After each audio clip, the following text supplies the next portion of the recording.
On the way back from Houston last week, I had a kindly older gentleman spill Coke on my leg, then spend an hour telling me about Jesus. Yeah, that happened. Frankly, I can't afford enough alcohol to put up with that shit, and the airlines don't usually give it away for free.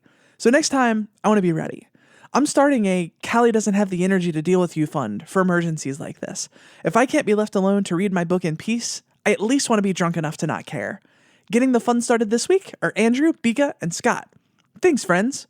If you'd like to help Callie stay sane in the face of spilled drinks and proselytizing, head to patreon.com/theGaytheist Manifesto and consider a per-episode donation to support the show. My liver may hate you, but I will love you. Your source for news, commentary, discussion, and debate at the intersection of the atheist movement and the LGBT rights movement. This is the Gaytheist Manifesto.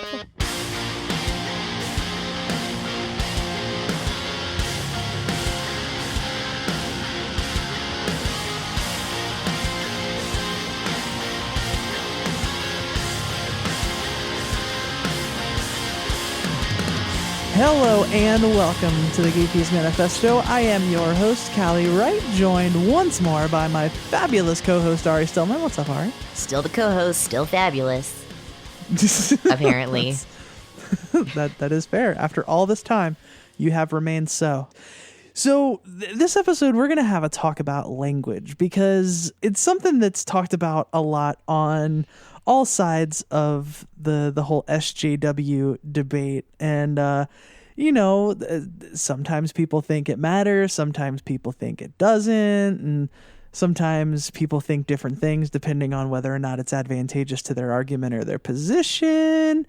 And at PastaCon, I watched a fantastic talk by my dear friend Alex Jules, where one of the points in his talk was about language. And so we have invited Alex on to have that talk. Welcome back, my friend.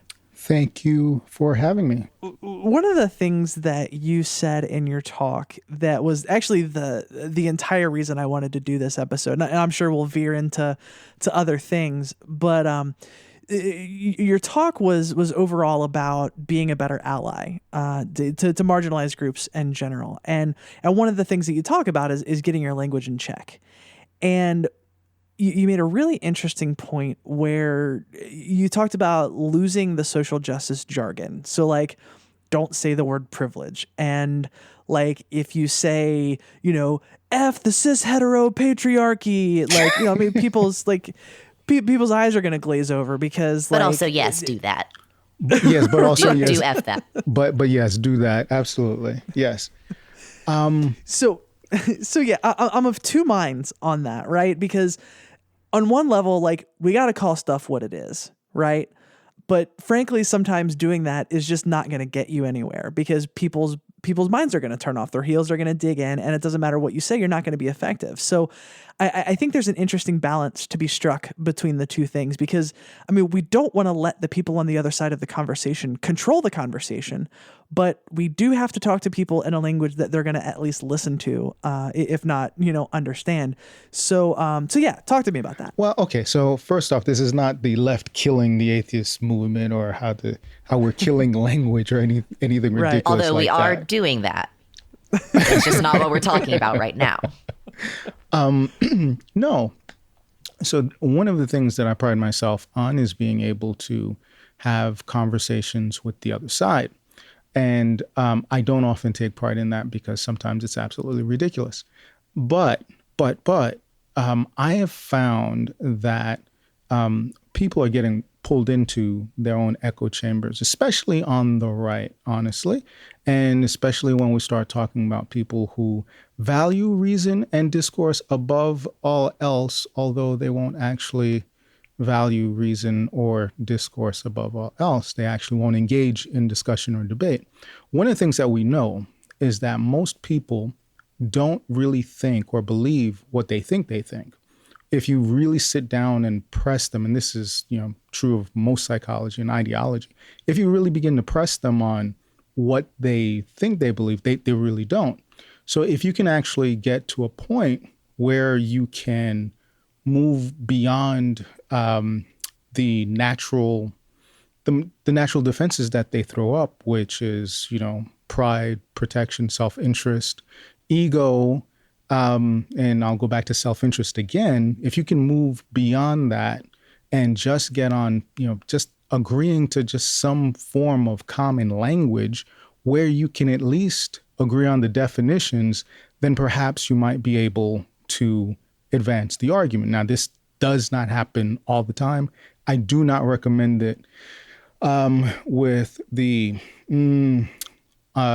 for the outside cases, the extreme cases, because usually they're just too entrenched. And I would usually argue that not only are they too entrenched, you'll probably do more damage to your argument or to yourself because it's very difficult to emotionally pull back most of the time when you are so invested in being right yourself that, everything just completely goes off the rails and someone grabs a quick picture or a video and next thing I have to defend why we should still be talking about cultural appropriation. However, you're shouting down someone on the other side about something that you may or may not understand, or you were too far heated and too far gone in that discussion or argument to almost be coherent. Now, this is something that I've argued before and in the past because I'm a little bit older. And I still remember some of the activists that I worked with in the 80s and into the 90s. And we use different language then than we do now, but it's not too far removed.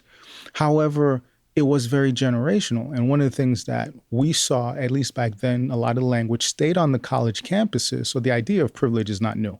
The idea of racism, obviously, is definitely not new.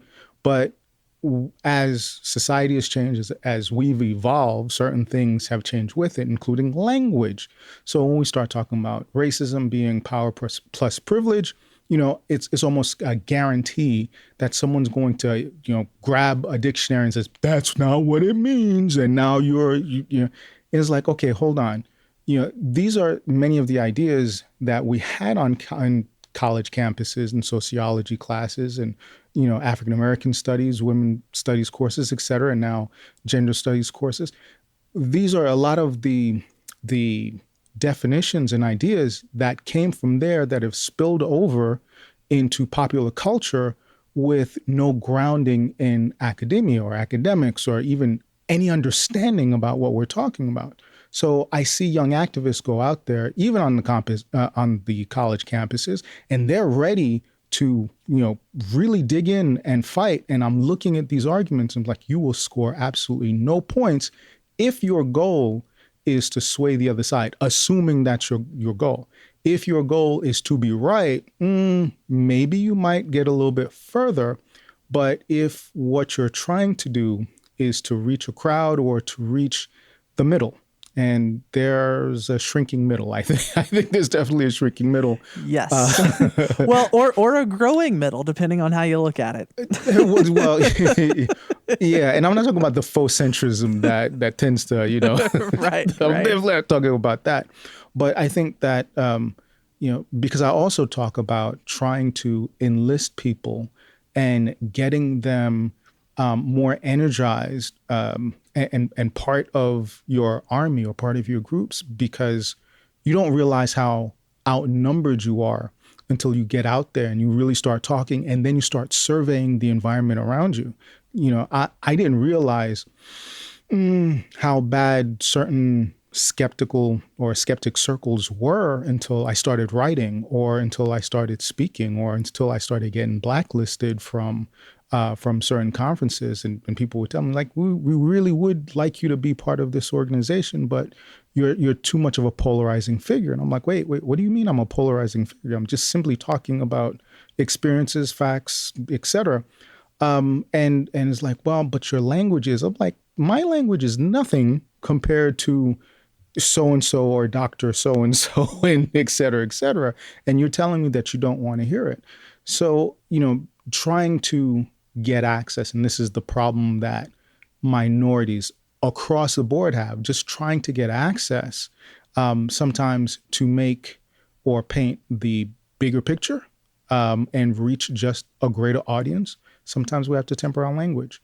Now, that doesn't mean that when you're talking to your base, you don't use every single tool that you have. Or once you break through and can begin to explain some of those concepts. And this is one of the other things that we need to get better at in many circles. It's educating people, because there's a massive lack of it. Whether it's history, I mean, most of my arguments wind up being big discussions on the lack of people understanding even the context or any history at all. We have a great example with John Kelly, who said that the Civil War was because we couldn't compromise. And I'm sitting there, I'm thinking to myself, you don't understand history at all. It's the same thing with people that are talking about the Confederacy and states' rights. States' rights about what? Which amendments do you want to talk about? 13th, 14th, 15th? Do we want to talk about the Fair Housing Act and all of the other things that exist, but you're not taught? And this goes back to a concept that I also talk about is, we have multiple histories here, and certain people are only taught one side of it. So when I engage with someone, the first thing I wind up having to do is stop, drop, and roll. First thing I have to do is stop and say, okay, assess who you are, what you think you know, and then if I've got enough emotional resources to do it, I'll try and educate you on that, and which puts a lot of responsibility on everyone else to do it, rather than saying, hey, you can't go out there and just Google it yourself, which is you would almost assume that. But if we're trying to recruit allies, again, this is at the edges of the middle, we actually have to recruit them, and we have to do the education, and we have to arm them with the language that might be able to penetrate some of those defenses. And when I talk about white allies specifically, people almost expect something from me. Right? When I'm having a discussion or debate or an argument, they're going to expect it. I'm going to really run you through from 0 to 10 really quickly, and I'm going to show you where your holes are really quickly. And if I can reach you, fine. If not, here's a pamphlet. But I often get dismissed because of my color, because of my attitude, because of just who I am. So if we're arming our allies, the first thing I say, okay, wait a minute. They might listen to you a little bit more because of who you are versus who I am, because, I can say what I say for months, years. The atheist movement looks like this, and no one's listening.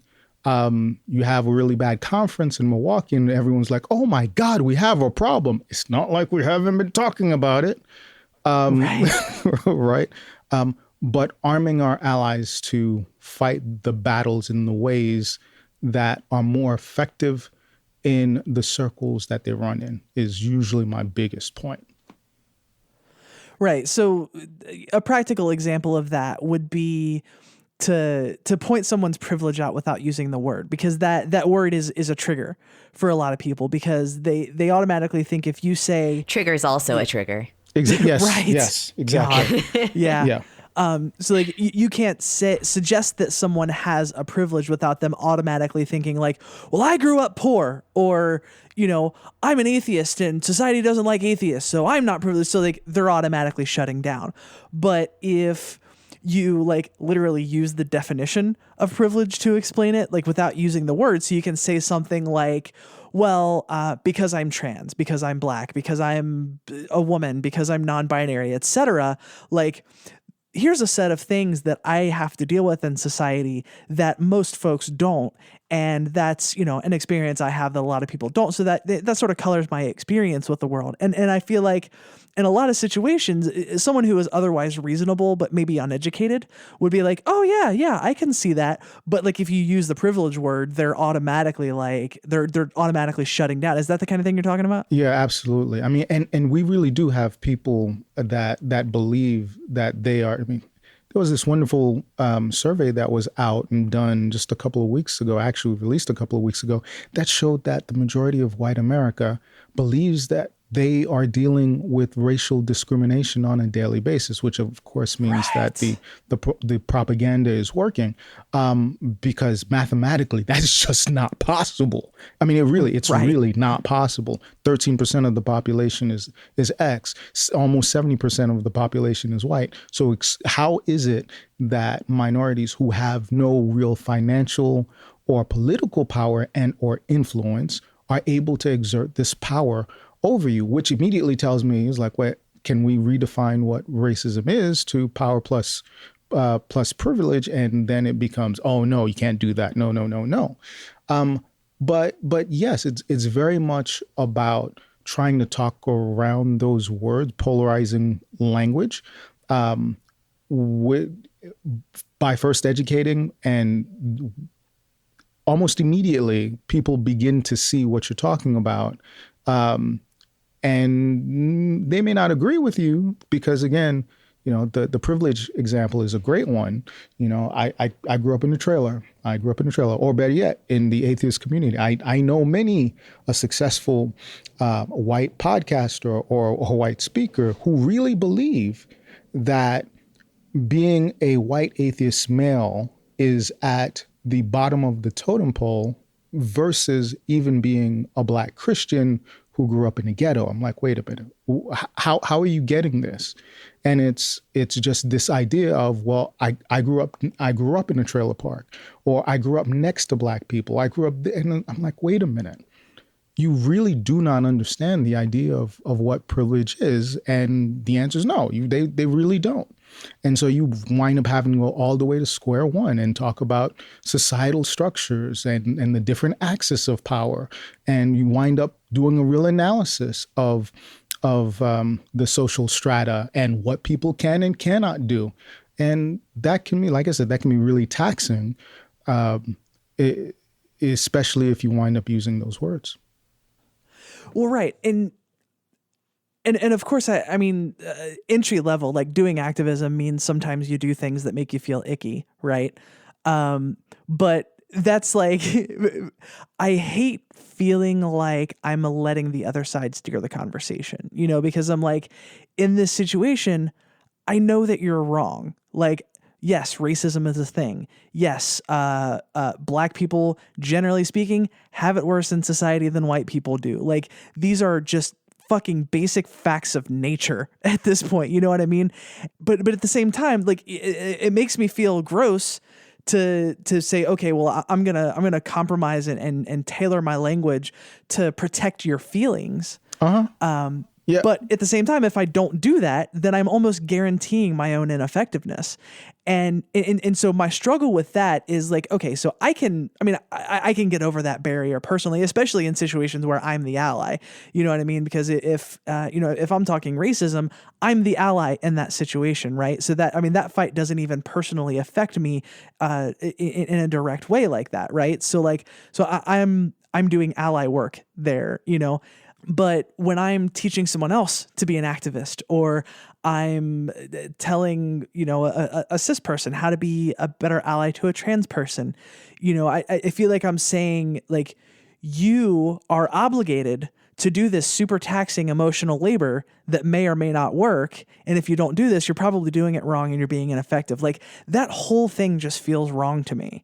And, I don't know what to do with that. No, I don't know that there's a good answer to that, because I absolutely hate it, because I know those shortcut words, because I know that the people that I typically talk to when I talk about privilege, when I talk about oppression, when I talk about, I don't have to first define that. And so, yes, we can get there, and yeah, that's usually okay.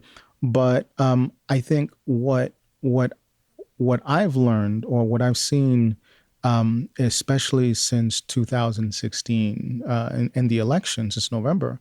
It's only November. Oh my goodness, it's been a year. Right. It's only been a year.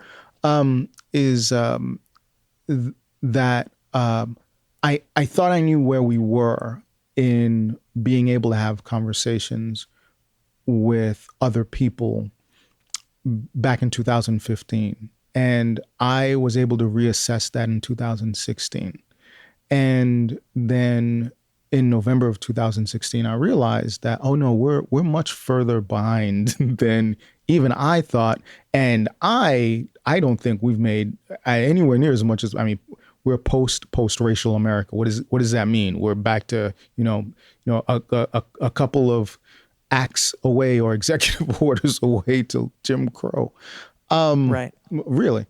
And right. And that's literally not hyperbole. No, it's not. No, I know. I know. You know what I mean? I know. Exactly. I'm totally, yeah. So I'm looking at it and I said, I had a conversation with a friend of mine and he says, how is it that you can be so calm and now and not angry all the time? And I was much angrier in 2016. And I said, because I came to the realization that it was my expectations that were wrong.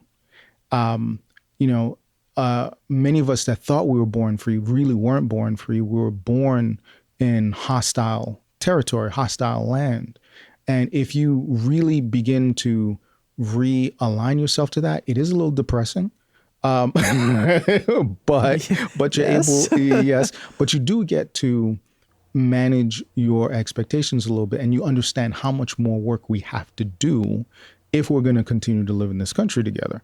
Now, of course, I have, there's always, a plan B or plan C because Canada's not that far. But assuming you don't want to do that or get on a plane and go to Europe, where you may face very similar issues depending on who you are. I mean, you can go and it is very difficult being anything that is not white and straight in certain places in Central Europe. So, we're here.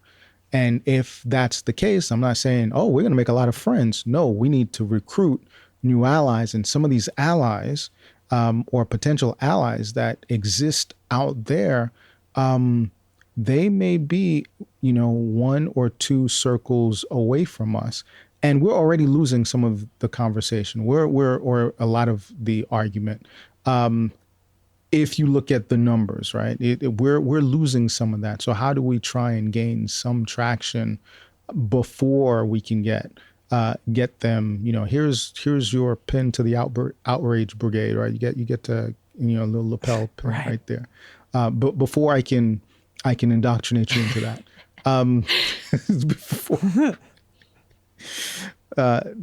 We just have a lot more work to do. I think of it like, you know how when you're going through school, especially in science class, you learn something in your science class, and then a few years later you come back to that topic, and it turns out that what you learned the first time wasn't exactly true. And the teacher had to kind of dumb it down and simplify it so that you could get the basics of whatever that concept was.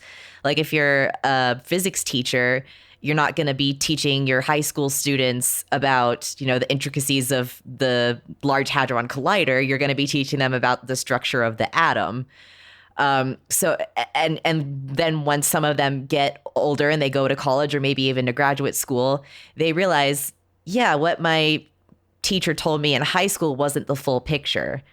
I think it's kind of the same thing. You want to, it's really tempting when we're on a certain level of knowledge about social justice and everyone else is down there in the depths like, I don't understand what's a racism. I don't understand what's a privilege. Like you really want to explain it to them, but they're just not at the level of being able to comprehend that. You got to kind of build them up in these slow steps like you would, build up someone learning science from elementary school through college. Yeah, I mean, we're dealing with almost some flat Earth nonsense, when it comes to the level of denial. Yeah, that's a great analogy. It really is. It really is. Like, what do you mean racism? I mean, I got into an argument with a prevalent atheist podcaster who really wanted to argue with me about whether institutionalized racism or systematic racism actually still existed. Because show me where a black person can't legally get a job. And I'm like, you cannot be serious right now. and he absolutely was. I know Callie's giggling on the inside. Yeah. Yeah. Yeah. I mean, what do we do with that? Well, first thing you do is realize that that's really not your ally. It doesn't matter how many BLM shirts he thinks he owns. That's not your ally. You need to go looking for the ones that are at least beyond the denial and may just not understand it. You need to find those people that aren't fighting to deny your existence or to truly deny that whatever you may be saying is real. You've got to get beyond that. I do not argue with flat. I enjoy engaging with flat earthers because I find some level of entertainment in it personally, but, Right. but I don't believe that I'm going to sway a flat earther. You know, I've actually had more luck with Black creationists than, which is a whole different topic. I mean, there's a different level of stuff that comes with Black creationists but anyway, but I've had more success with creationists than I have with flat earthers, especially the ones that believe that the moon is a projection coming from being projected from a satellite. I mean, that what do you do with that? You can't. Sweet God, Sweet, I didn't know that was a thing. yeah. That not only is a thing, right? Not only is a thing. I had to ask. It's like, so if unless you're saying it's a holograph or a hologram, what is it projecting on? Right? Because it's got to be projected onto something. And it finally hit me. It finally hit me because they didn't have an answer, and I gave them one. I guess that's what the firmament is. Right. So here's a question that I have, and I think this was the question I asked after your talk at PastaCon. And so obviously we have the people who are ostensibly like the people on the SJW side. Like obviously nobody is perfect, but you have people who at least have a decent understanding of like, okay, racism is power plus privilege, and institutional racism is a thing, and these concepts. And then on the other side of that, I mean, you have people marching through the streets with Nazi flags, right? Yeah. So like, we know we're probably not going to have a ton of success engaging with those people. And we don't want to spend all of our time preaching and talking to the people who are already at the same place that we're at. There's a very wide swath of people who are somewhere in the middle of that equation. And a problem that I have a lot of times is figuring out who's even worth engaging with, right? Because there is a line, right? There are some people who have what I like to call a discourse fetish. Yes. Like conversation is the solution to literally everything. And of course, that's ridiculous.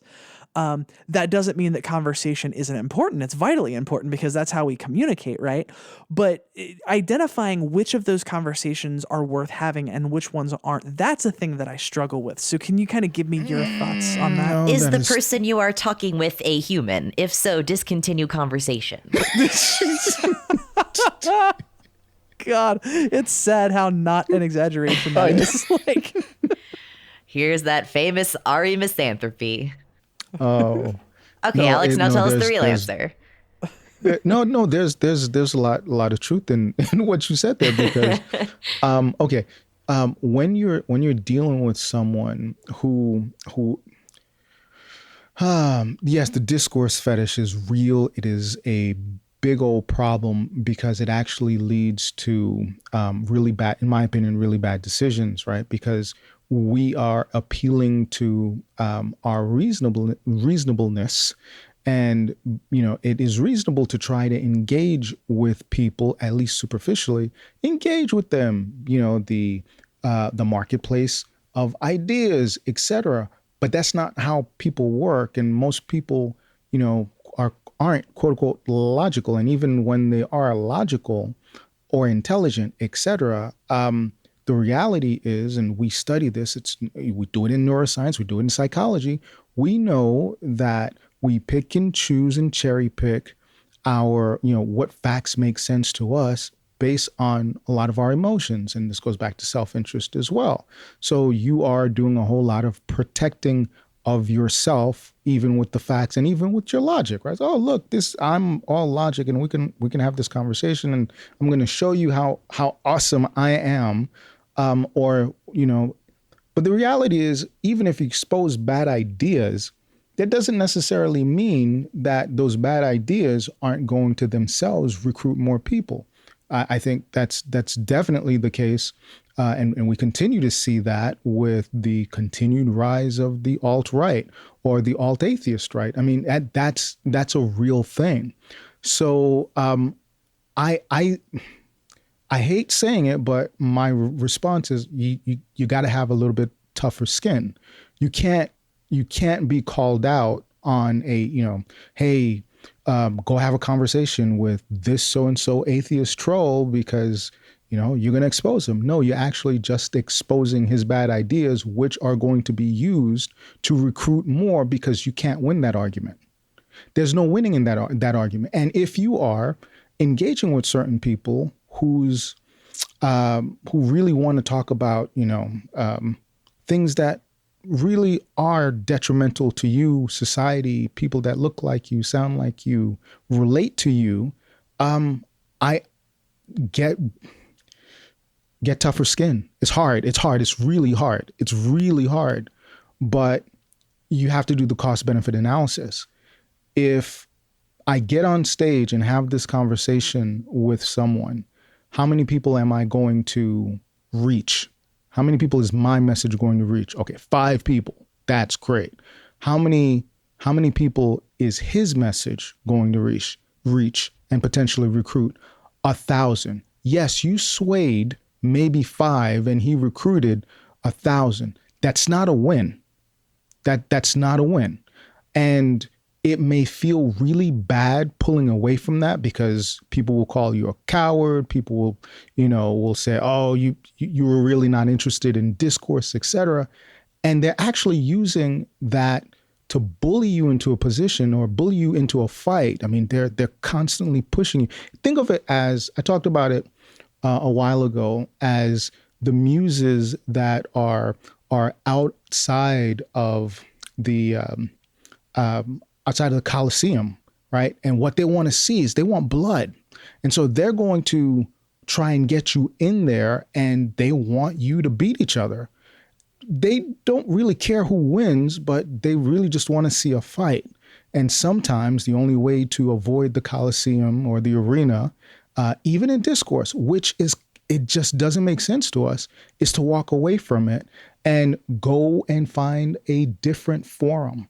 And those are where you will reach the people that really do want to have that conversation and aren't necessarily looking for blood. I also think that this is why you tend to see minorities that are pooling outside of places like the atheist community, where the discourse fetish is so strong, and why they're meeting other places, whether online or offline. And we're not seeing the quote unquote diversity that we said we wanted to see back in 2010, 11, 12, 13, 14, 15, 16, and 17. Right. And I think the important thing to kind of draw a circle around there is that's when we talk about legitimizing bad ideas by giving them a platform. Right. And of course, there is an argument to be said that if we argue with an internet troll, right? Like if they've already got an audience of 1 million people, nothing that we do is going to legitimize them more than they're already legitimized in the eyes of whoever their audience is. And I don't think that's an entirely bad argument. But the question is what is to be accomplished? There was, to take it back a couple of years ago, I mean, this was the same argument we had when Bill Nye was going to debate Ken Ham, right? What is to be accomplished there? Because, Bill Nye gets 15 minutes to explain these super heady science concepts to a lay audience who he's got to spend 10 minutes building context before he can even give an answer. And Ken Ham can just be like, well, God did it. And he wins the argument. You know what I mean? So what are we accomplishing there? And aside from the fact that there was a time where most people would say like, no, what they're saying is patently fucking ridiculous. I'm not even going to give it the time of day because that's literally how ridiculous it is. Right. And, we used to see that about Nazism. Like, of course they're terrible people. Of course their ideas do not deserve a legitimized discussion because there's nothing legitimate in what they have to say. And it seems to be now like, well, gosh, I don't know. Let's hear them out. I mean, how do we know if we don't, if we don't let them speak, how do we know they don't have anything worth it to say? And it goes back to that fantasy of this grand marketplace of ideas where the best ideas always win. If, the bigotry and the hatred is brought out into the light of day, of course it's going to be exposed for what it is and people are going to flock away from it in droves. And, people, I think I don't think it's malevolence. I think it's naivete. You know what I mean? They don't know anybody because in their mind, like, yeah, of course racism is ridiculous. If you let a racist talk, of course everybody's going to think it's as ridiculous as I do. Like, sorry, sweetheart, that's not how the world works. Like, you let these ideas out into the light of day and it provides the right kind of validation for this like working class white guy's simmering hatred because, he lost his job and a black guy got hired in his place. And he's like, what's the difference between me and that guy? He's black. That must be the reason. You know what I mean? Like, they're assuming that everyone is thinking rationally and logically when, like you pointed out before, people are almost never as rational and logical as they think they are in the first place. And so, yeah, it gets back to that fantasy that the best ideas always win. And like, if we didn't receive a lesson in what utter bullshit that is about a year ago, like, I don't know if we're ever going to learn that, I mean, we're not I remember someone telling me, this was actually last year when we were talking about Nazis, and of course they're not Nazis, right? They're not Nazis. Like the dude has a swastika literally tattooed on his forehead and is doing a cigar, and you're gonna tell me that he's not a Nazi. He wasn't born in 19. Okay, dude. Yeah, the guy chanting blood and soil is not a Nazi. He's not a Nazi. He's not a Nazi. All right. He's not a card carrying member of the National Socialist Party. So he's okay. Okay. All right. Oh yeah. But I remember having discussions with people, and I reminded them. I said, you do realize how evolution works, and I'm just talking about people in general. It takes millions of years. We are the same species that built ovens to put people in, gas chambers. We're the same ones that are bombing everywhere that we can find. We're the same ones that will go out there and liberate someone's oil and really not care what happens to the government and the people there after the fact.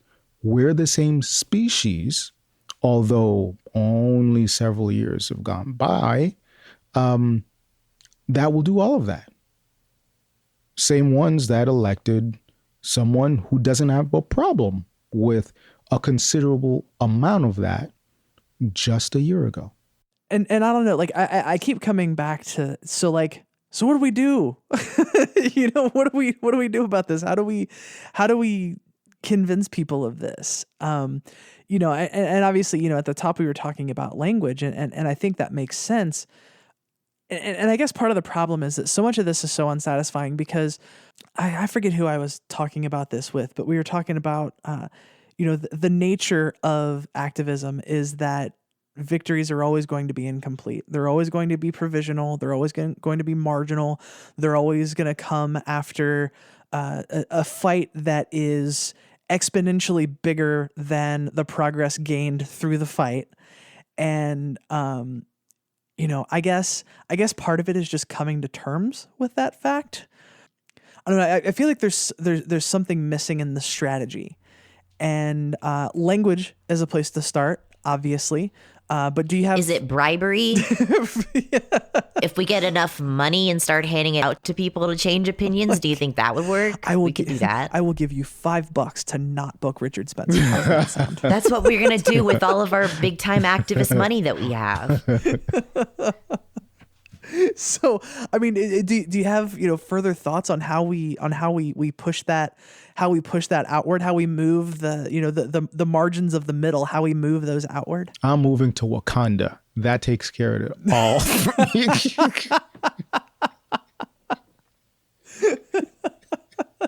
All right, so we're being very hopeful and optimistic here on the Gaytheist Manifesto this week. No. Honestly, I think this is one of those. We need to measure our victories a little bit smaller. We change minds not in droves or in waves of big cultural things, although they have influence. I think words have power, ideas have power. And unfortunately, when we start talking about changing people's minds, right now there's such a wave of nationalism, specifically white nationalism, that is spreading. Now, of course, this is not something that is unique to the United States. We saw it really begin about 2.5, 3 years ago, and it started. It started in Europe. We saw that, and it actually Brexit and then the French election. The French election, but I mean, we also had part of that going on in Japan as well. So this is again not something that is new, and this goes back to self-interest. But I think we need to really reassess what our victories are, and it's got to be a lot more small victories. It's going to be many more individual conversations that we're going to have, and it's going to. I think a lot of our activists need to remember what motivated and inspired them to become activists, and then find a way to motivate and inspire other people, and realize that we need a much larger footprint and population that is going to do that, and not going to sit back and say, oh, I didn't really think that this was a problem, when it shows itself again 10, 15, 20 years down the line. And this is what I tell social justice advocates and activists. And this is what I've been telling many of my political activist friends as well. You need to really start winning at the city and state local level again. And it is at your colleges. It's at, it's at your brunches. It is still, you need to have those conversations. You need to have those conversations with your family and your family members that are voting and will again vote for him, or continue to watch that particular YouTube, Lord, that is just, oh, good God. You need to continue to have those conversations, because I can't reach them. You have to. And that's how you are going to be able to impact real change. Weaponize the privileges that you have. Guess I have to put my mind control laser back in the closet.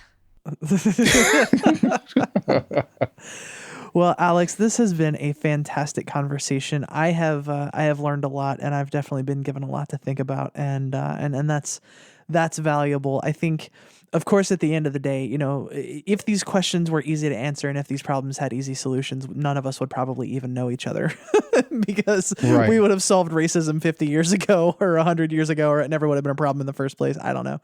And all of these problems around race and gender and ability. And I'm with you, continue to have the conversations, weaponize the privileges that you have, and those inches forward, if you change someone's mind, you change their behavior, they vote differently, they treat people differently, and that's how things work. The tide can be turned. We have historical examples of the tide being turned, and I think we can do it if we strategize correctly, if we inspire enough people, and we do it right. I really do think this is a tide that can be turned. It's tough to have hope in situations like these because things are so bad. But I think one side of that is recognizing that for a certain segment of the population, not a lot has actually changed. It's kind of always been on fire. The difference really is now that so many more people are aware of that. And I think that awareness in itself is a big thing, and that realization and recognizing that, if you're just coming in now, you're late to the party, it's cool. We're still glad you're here. Like, we're not here to tell you we told you so, but we are here to remind you that, like, there are people who've been doing this for a very, very long time. And so, like, we're glad you're here. But these fights aren't new. So, like, jump in and listen to the folks who have been doing it before, because they know what they're talking about. And, like, let's get some shit done. Alex, thanks for joining us this week. Thank you for having me. Do you have things to plug? Are you podcasting? You're still blogging stuff that you wanna tell the listeners about? You can always reach me on Facebook or Twitter. It's alex.jules on Facebook, and if sometimes I tend to hit that 5,000 limit pretty quickly, so you can always follow me and get updates on the public Facebook page. It's Alex331 on Twitter. And you can still find me. I'm actually writing a really cool discussion on how to handle atheist trolls. That'll be released this week on the Graffiti Wall as well. So that's actually, please send me that link so I can signal boost that, because this episode's coming out 2 weeks from now, so it'll be out by the time this episode's out. So I'll make sure it's in the show notes. Yep. Awesome. Well, that, my friends, is going to do it for this episode of the Gatheist Manifesto. We are a proud member of the Trans Podcaster Visibility Initiative. We are a group of trans podcasting badasses working to bring more trans voices into podcasting and other content creation. Search for the Trans Podcaster Visibility Initiative on Facebook for more info. You can find the show on Facebook at facebook.com/The Gatheist Manifesto. You can email us at thegatheistmanifesto@gmail.com. I'm on Twitter at GatheistCali, and you can find the show on Twitter at The Gatheists. We've heard a lot of opinions here today, but I think it's time we talk about my opinions, which are very important and correct because I have put a lot of time and effort into thinking about them, and I'm a rational skeptic. I don't know about you two, but I'm getting really sick of the internet outrage brigade, always yelling about how superior they are just because they don't believe that it's right to throw rock-hard, uncooked potatoes at sick and injured dogs. Some of them took a hostile tone with me when I suggested that we consider both sides, and it's starting to make me reconsider whether or not it's okay to terrorize animals for no other purpose than one's own entertainment. I mean, yeah, I guess we shouldn't do that, but do they have to be so sanctimonious about it? Just because you're against harming other living beings doesn't make you a good person. At this point, they're almost as bad as the potato-throwing people. And has the radical left even stopped to think about why the potato-throwing people throw the potatoes in the first place? Obviously, they don't want to harm the dogs. No one wants that. And I know that for a fact, even though the potato-throwing people always talk about how much they like and believe in throwing potatoes at dogs. Maybe the potato throwers have a rough time too, you know? They might be suffering just as much, if not more, than the dogs that they pummel with raw root vegetables. We need to have some decency towards our fellow humans. I'm a centrist. Anyway, if you agree with me, friend me on Facebook or email me at aristillman4@gmail.com. But don't waste my time if you don't agree, because you have obviously never put a second of thought into this issue, and I don't engage with trolls and harassers who want to tell me I'm wrong. Why can't I find anyone on the other side willing to have a rational conversation? Also, don't listen to the Cis are getting out of hand or the SJW circle jerk. Those people are always screeching about equal rights and non-discrimination, but then they go and say mean things about people who advocate for harm against them and their loved ones. So hypocritical. This is why Trump won. You know what's bad is the talk about the potatoes made me hungry, and my favorite sandwich is a Reuben. No, it's not. It's so not a Reuben. Oh, God. If you want to support the show and the activism we do, you can head to patreon.com/The Gatheist Manifesto and make a per episode donation as little as $1 per episode. You can also head over to iTunes and give us a 5-star review. That helps us get moved up in the rankings and heard by more people. Before we go, I want you to know that if you're lost, you're hurting, you're scared, if you feel like no one cares and no one understands, you need to know there's a community out here that loves you, cares for you, knows that you're capable of amazing things and that you are worthy of love. If you're struggling, please don't be afraid to reach out. Until next time, friends, this is the Gatheist Manifesto.